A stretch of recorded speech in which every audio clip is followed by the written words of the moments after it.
Hello everyone, good morning. एक बार फिर से आप सभी का क्रेजी जीके ट्रिक के डेली करंट अफेयर की सीरीज में स्वागत है। आज के सेशन में हम डिस्कस कर लेते हैं 27 मई के सभी करंट अफेयर को। आराम से सेशन को एंड तक देखिए, पसंद आए तो लाइक और शेयर कीजिएगा और पीडीएफ क्रेजी जीके ट्रिक के एप्लीकेशन पर मिल जाएगी, वहां से आप इसे फ्री ऑफ कॉस्ट ले सकते हैं।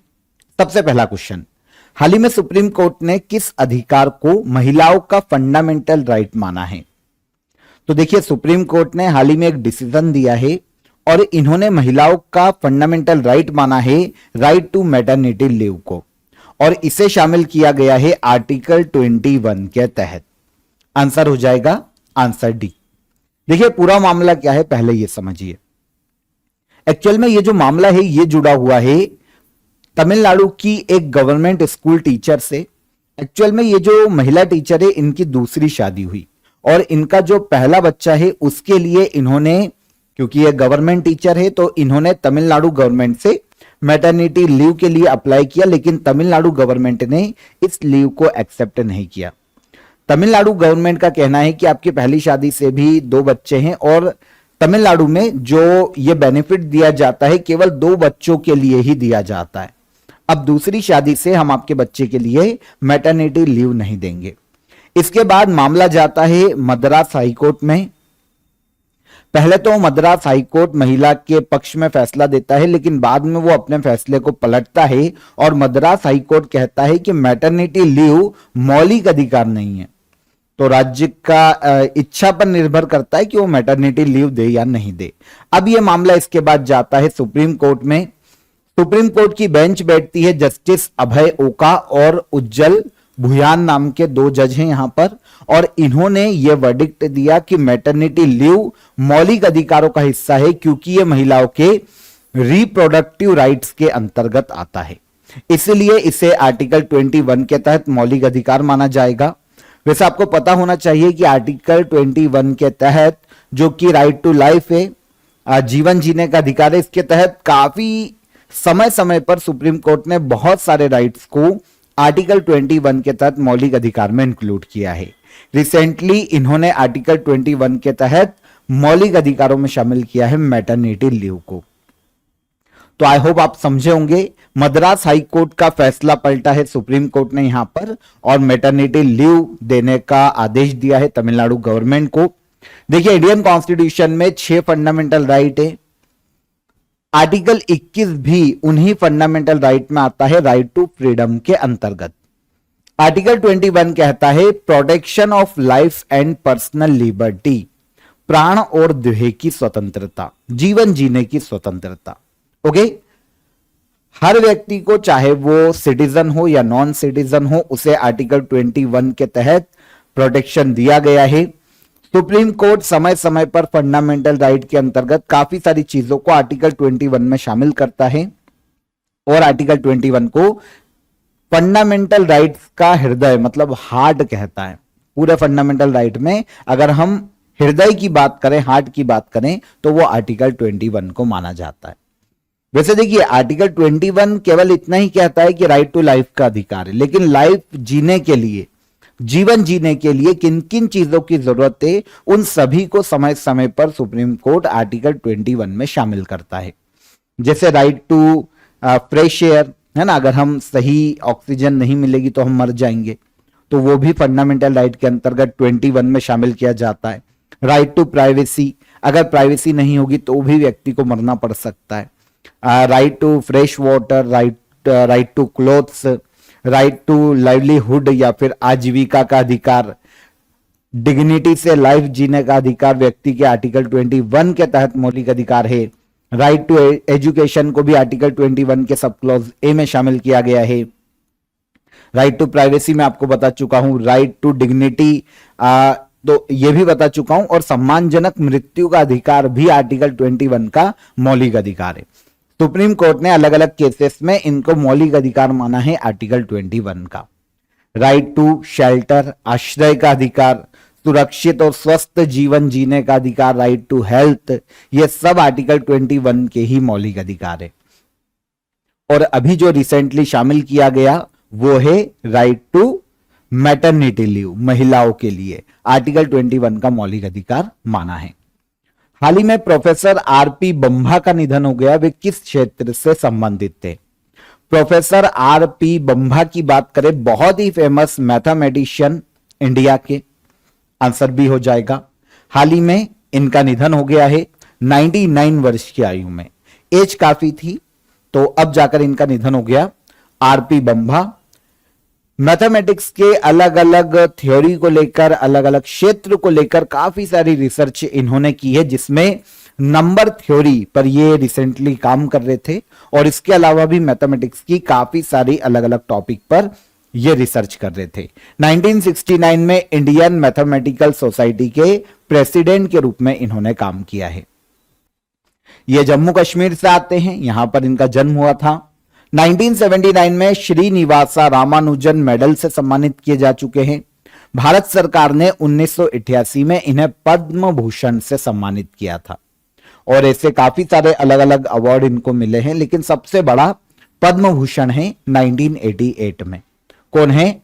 आरपी बंभा, बहुत ही फेमस मैथमेटिशियन, जम्मू कश्मीर से आते हैं।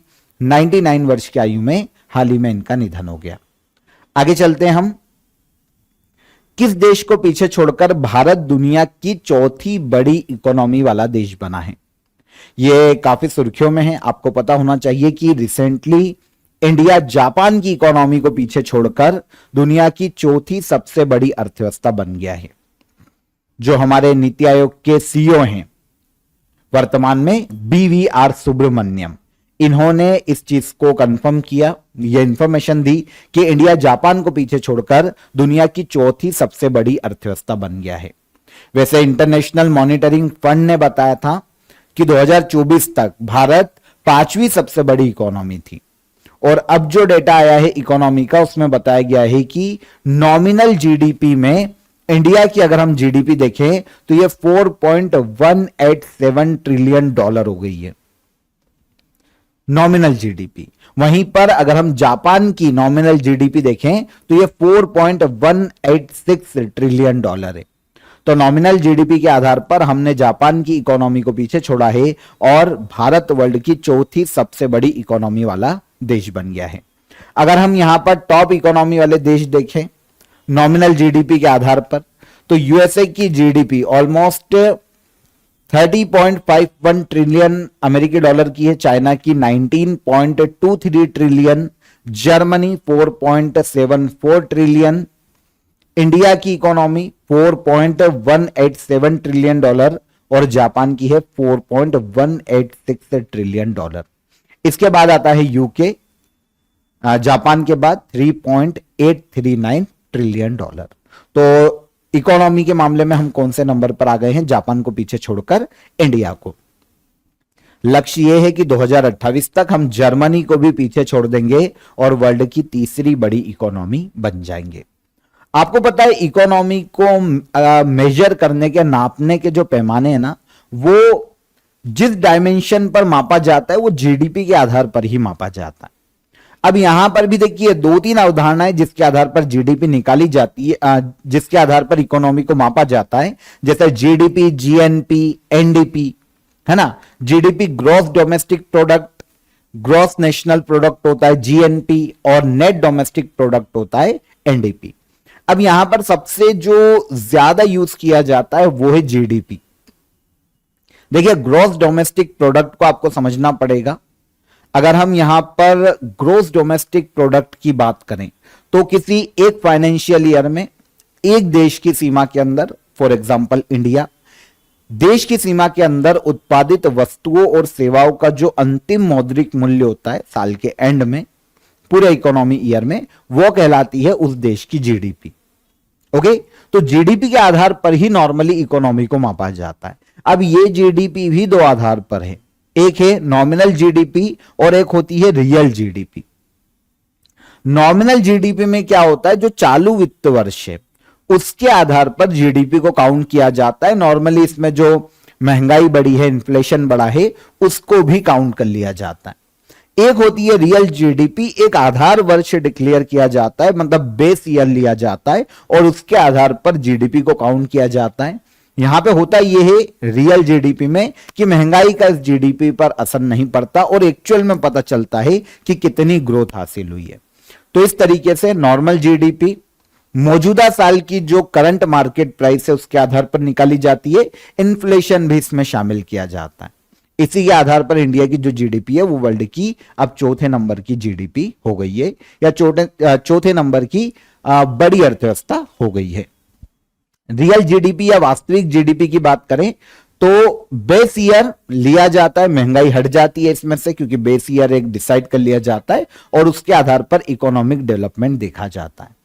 देखिए भारत में जो रियल जीडीपी है ना उसको मापने के लिए 2011-12 को आधार वर्ष के रूप में यूज किया जाता है और इसके आधार पर 2011-12 के आधार वर्ष के आधार पर रियल जीडीपी काउंट की जाती है। तो दोनों जीडीपी याद रखिएगा, नॉमिनल जीडीपी क्या होती है, रियल जीडीपी क्या होती है, ये दोनों पूछे जा सकते हैं इकोनॉमी के टर्म में, यहां से क्वेश्चन आ सकता है। आगे चलेंगे तब तक हम the diary of a cricketers wife पुस्तक किसके द्वारा लिखी गई है? The diary of a cricketers wife, इस बुक को लिखने का श्रेय दिया जाता है चेतेश्वर पुजारा की पत्नी को, जिनका नाम है पूजा पुजारा। पूजा पुजारा, हाँ नाम थोड़ा सा अच्छा है। तो the diary of a cricketers wife है ना, पूजा पुजारा के द्वारा लिखित पुस्तक है। यह है इंडियन क्रिकेटर चेतेश्वर पुजारा, इनकी ये वाइफ है। एक क्रिकेटर के वाइफ के पॉइंट ऑफ व्यू से एक क्रिकेटर के परिवार को कैसा संघर्ष करना पड़ता है, पत्नी का दृष्टिकोण कैसा होता है, एक क्रिकेटर की और उसकी परिवार की लाइफ स्टाइल कैसी होती है ना, सामाजिक और दूसरी चीजों का क्या मेंटली और फिजिकली इफेक्ट पड़ता है, इन सभी के बारे में पूजा पुजारा ने अपनी इस बुक में बताया है।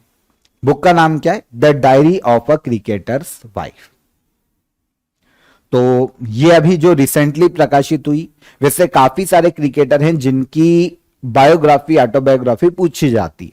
तो क्रिकेटर्स की अगर हम पुस्तकें देखें तो playing it my way Sachin Tendulkar की पुस्तक है, straight from the heart Kapil Dev की पुस्तक है, the test of my life Yuvraj Singh के द्वारा लिखित पुस्तक है, सनी डेज सुनील गावस्कर की, 281 एंड बियॉन्ड वीवीएस लक्ष्मण की बुक है, वाइड एंगल अनिल कुंबले की पुस्तक है, a century is not enough Sourav Ganguly की पुस्तक है, और नवाब ऑफ नजफगढ़ ये वीरेंद्र सहवाग की पुस्तक है। तो ये अदर फेमस क्रिकेटर हैं इंडिया के जिनकी किताबें हैं, जिनके द्वारा लिखी गई है। तो आप इनको याद रखिएगा, ये पूछ सकते हैं एग्जाम में, काफी एग्जाम में आई भी हुई है। सचिन तेंदुलकर की तो काफी रिपीट होती है, स्पेशली जो सिविल सर्विसेज की एग्जाम होती है वहां काफी पूछी जाती, तो नजर डाल लेना। अभी जो रिसेंटली प्रकाशित हुई उसमें कल या परसों के सेशन में रेडी, रिलीवेंट और रिसर्जेंट, इसके बारे में मैंने आपको बताया था। A blueprint for the transformation of India's military, ये भारत के जो चीफ ऑफ डिफेंस स्टाफ है जनरल अनिल चौहान, इनके द्वारा लिखी गई पुस्तक है। PMO through the ages Himanshu Roy की पुस्तक है। Narratives of the bench a जज speaks former CJI NV Ramana, इनके द्वारा लिखित पुस्तक है ना। ये जो अभी प्रकाशित हुई है कुछ समय में, 15-20 दिन के अंदर, ये यहां पर मैंने आपको बता दी। आगे चलेंगे। हाल ही में 100 एटीपी टूर खिताब जीतने वाले दुनिया के तीसरे पुरुष टेनिस खिलाड़ी कौन बने हैं? तो एटीपी टूर, ये अगर हम देखें तो टेनिस का एक सीरीज है, साल भर आयोजित की जाती है। काफी सारे इवेंट होते हैं, जैसे एटीपी टूर्नामेंट 1000, एटीपी टूर्नामेंट 500, 250, 100, है ना। तो ऐसे पूरी सीरीज होती है, साल भर चलती है। काफी सारे एटीपी टूर्नामेंट यहां पर आयोजित किए जाते हैं। अभी हुआ यह है कि एटीपी टूर टूर्नामेंट के 100 एटीपी टूर खिताब जीतने वाले दुनिया के तीसरे पुरुष टेनिस खिलाड़ी बने हैं नोवाक जोकोविच। कहां से आते जानते हैं? ये हैं सर्बिया के रहने वाले, बहुत ही फेमस है, काफी इनके नाम उपलब्धियां हैं, नोवाक जोकोविच। तो ये दुनिया के ऐसे तीसरे पुरुष टेनिस खिलाड़ी बने हैं जिन्होंने 100 एटीपी टूर टूर्नामेंट अपने नाम किए हैं, नोवाक जोकोविच। अच्छा, इनके पहले ये उपलब्धि किस किसने हासिल की है? तो एक अमेरिकन टेनिस प्लेयर थे जिमी कॉनर्स, एक तो ये हो गए, और एक रोजर फेडरर, ये भी बहुत फेमस है, स्विट्जरलैंड से आते हैं। इन्होंने नोवाक जोकोविच के पहले 100 एटीपी टूर टाइटल्स अपने नाम किए हैं, और अब तीसरे ऐसे मेंस टेनिस प्लेयर बने हैं नोवाक जोकोविच। जोकोविच ने यह जो अचीवमेंट है, स्विट्जरलैंड में अभी जो जेनेवा ओपन 2025 आयोजित किया गया था, उसे जीतकर अपने नाम किया है। नोवाक जोकोविच सर्बिया से आते हैं, सबसे ज्यादा ग्रैंड स्लैम जीतने वाले पुरुष खिलाड़ी हैं। 24 ग्रैंड स्लैम टूर्नामेंट जीते हैं नोवाक जोकोविच ने। 2008 में बीजिंग ओलंपिक में इन्होंने टेनिस में ब्रॉन्ज मेडल जीता था। अभी जो पेरिस ओलंपिक हुए 2024 में, उसमें इन्होंने टेनिस में गोल्ड मेडल अपने नाम किया। आपको पता है, जो व्यक्ति चारों ग्रैंड स्लैम जीत लेता है जो साल भर में होते हैं, और ओलंपिक में गोल्ड जीत लेता है टेनिस में, तो उसे करियर गोल्डन स्लैम कहा जाता है। तो करियर गोल्डन स्लैम जीतने वाले चुनिंदा खिलाड़ियों में से एक है नोवाक जोकोविच। 2024 में पेरिस ओलंपिक में इन्होंने गोल्ड जीता था टेनिस में।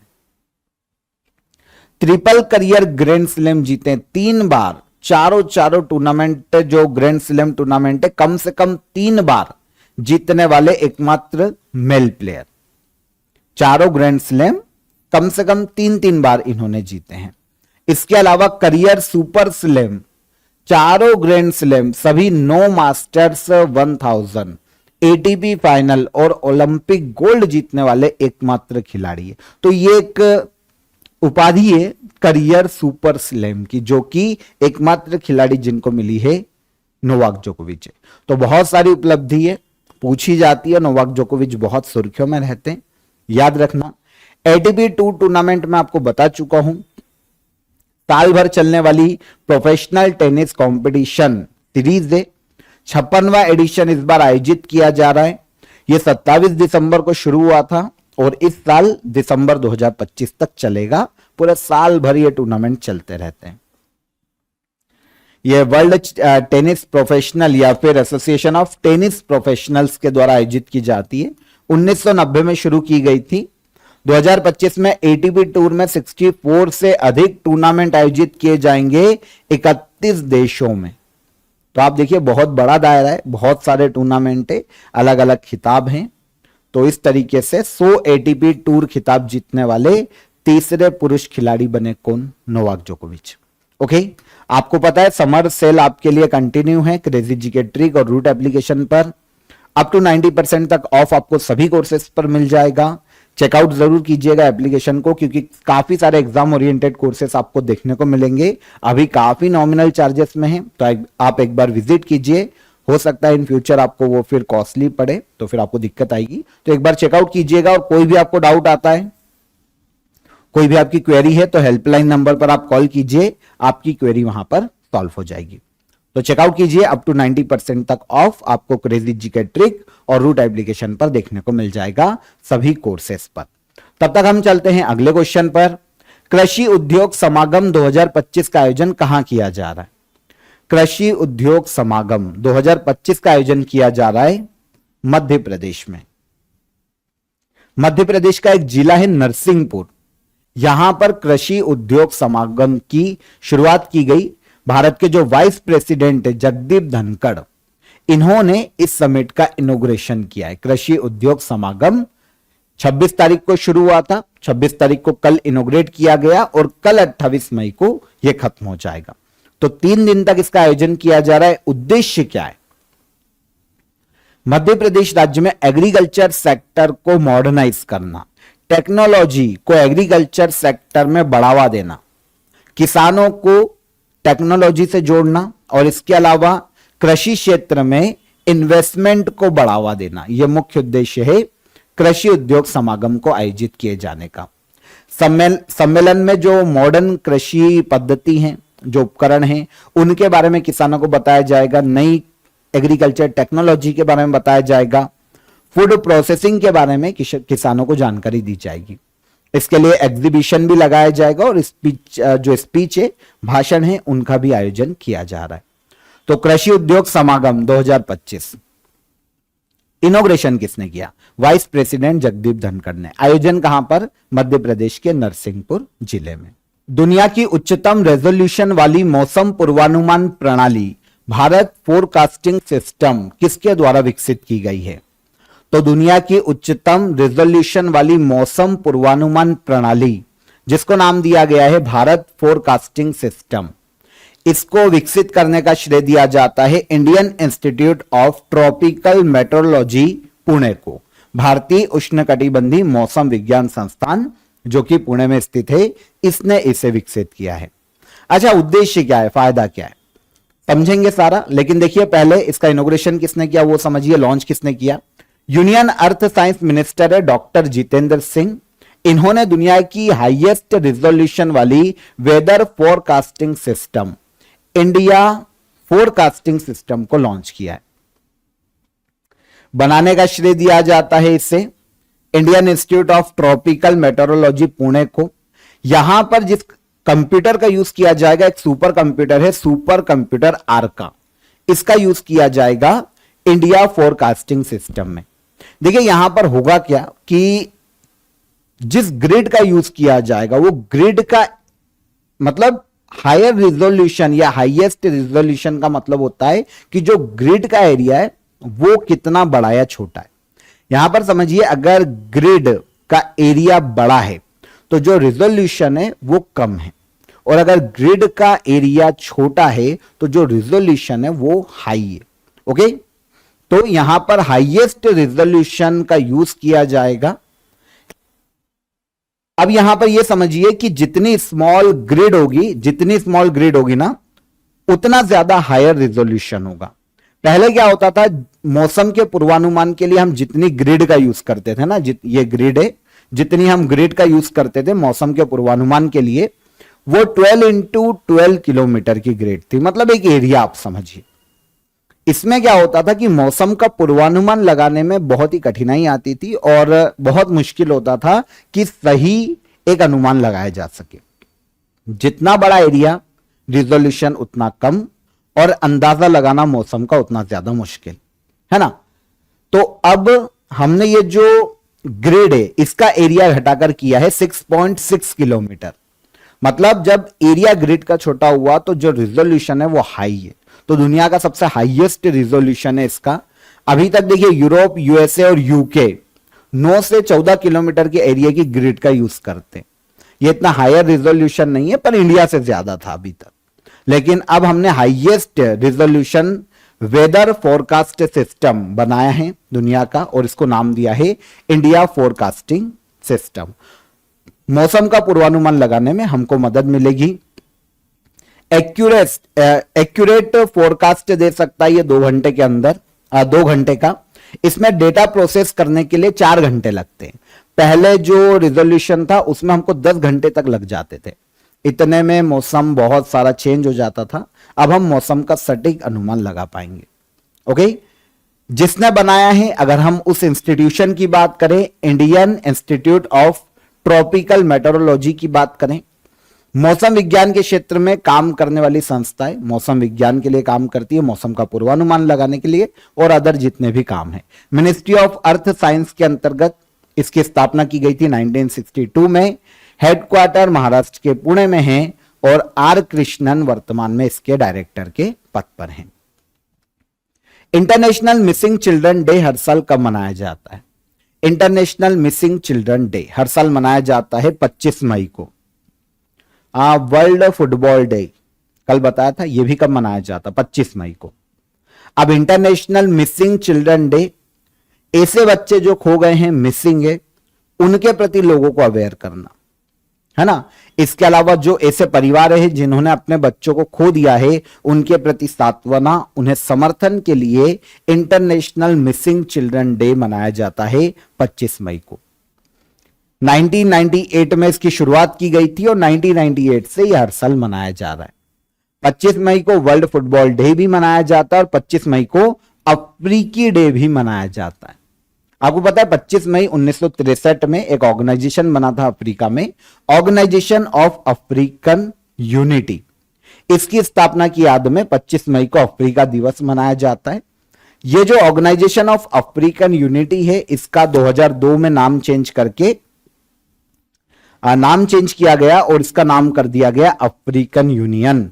G20 का जो मेंबर बना था इंडिया में 2023 में, वो अफ्रीकन यूनियन था, 21वां मेंबर, है ना। तो ये 3 डे है 25 मई को। एक हो गया इंटरनेशनल मिसिंग चिल्ड्रन डे, 25 मई को अफ्रीकन डे, और 25 मई को वर्ल्ड या इंटरनेशनल फुटबॉल डे, है ना।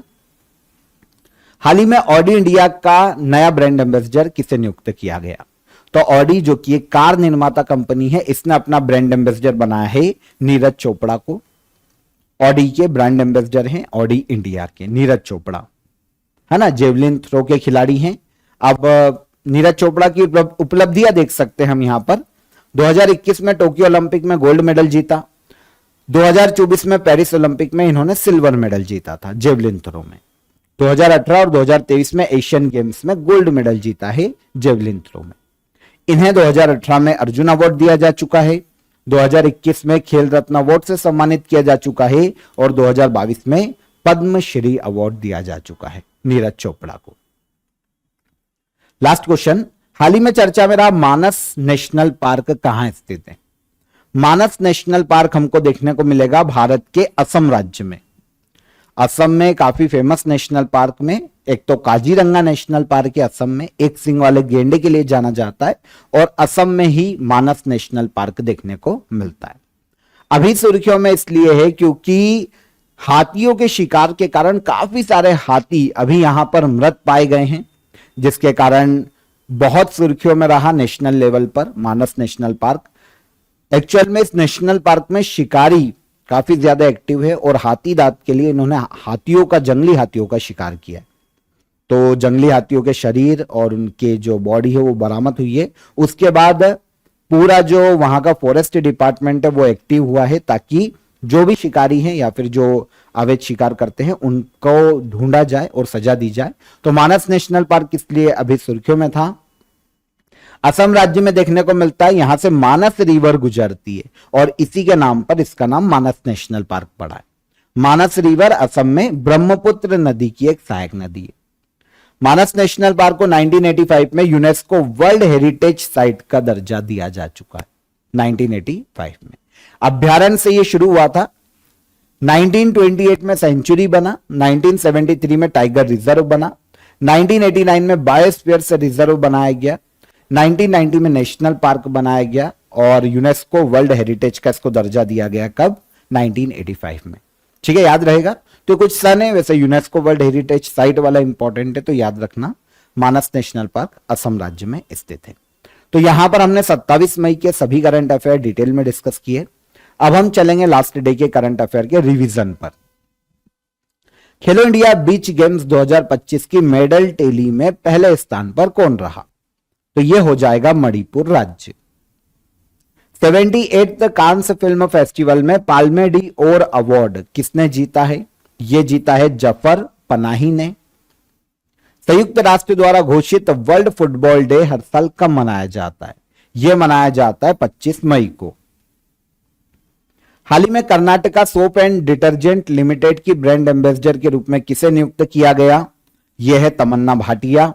यशोदा एआई अभियान किसके द्वारा शुरू किया गया? राष्ट्रीय महिला आयोग के द्वारा। हाल ही में ब्रिक्स के न्यू डेवलपमेंट बैंक का नया मेंबर कौन बना? यह बना अल्जीरिया। माउंट एवरेस्ट पर तिरंगा फहराने वाली भारत की पहली दृष्टिबाधित महिला कौन? छोंजन अंगमो। हाल ही में स्पाइस्ड योजना 2025-26 किस मिनिस्ट्री के द्वारा शुरू की गई? Ministry of commerce and industry के द्वारा। हॉकी इंडिया मास्टर्स कप 2025 का फर्स्ट एडिशन कहां आयोजित किया जाएगा? यह आयोजित किया जाएगा तमिलनाडु के चेन्नई में। और हाल ही में भारत की टेस्ट क्रिकेट टीम का नया कैप्टन किसे नियुक्त किया गया? यह है शुभमन गिल। ये सारे क्वेश्चन कल के सेशन के रिवाइज हो गए। अब क्वेश्चन ऑफ द डे का आंसर।